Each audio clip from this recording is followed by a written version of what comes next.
My golden child brother got himself arrested during my wedding, and then later out of anger revealed a dark family secret that almost destroyed my life. A few weeks before my wedding, my brother asked me if he could propose during reception, but when I said no, he got our parents to show up at my door to yell at me. My mother went insane when I kept saying no and threatened to destroy my fiancé's dress, but I told her I would press charges if she did this. She started crying and asked if I would really do that to her, and when I said yes, she stopped crying and went back to screaming. They only left when I threatened to uninvite my brother, who actually promised he wouldn't propose at my wedding. But when my wedding came around, his girlfriend showed up in white, and as a cherry on top, as we were about to cut the cake, I heard my brother's girlfriend screaming, "Yes!" I turned around to see him proposing to her. He put the ring on her finger, but as soon as he did, the maid of honor spilled red wine all over them. Immediately afterwards, everything spiraled out of control. My brother was convinced we had planned the spill, thinking we wanted to embarrass him and his girlfriend. He was furious, and caused a scene in front of all the guests. My wife, Amanda, and I felt the eyes of everyone on us. It was clear my brother couldn't let it go. He approached the maid of honor, who was already really embarrassed and trying to clean up the mess. Even though she tried to say sorry and explain it was an accident, it wasn't. My brother kept saying she did it on purpose. He began yelling and cursing at her. Then she began to cry. This caused even more people to get involved,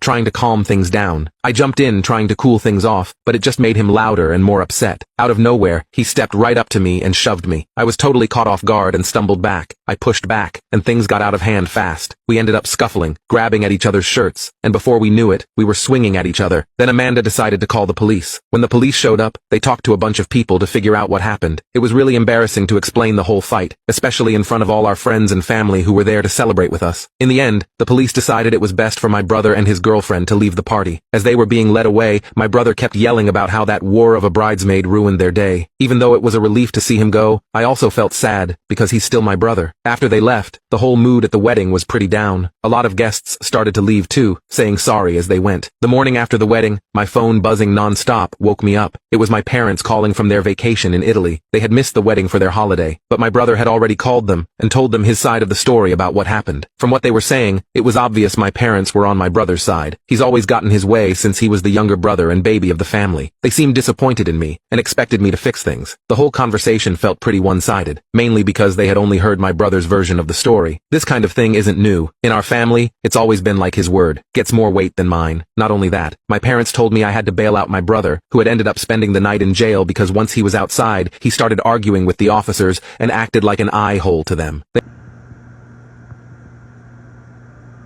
He started arguing with the officers and acted like an eye-hole to them.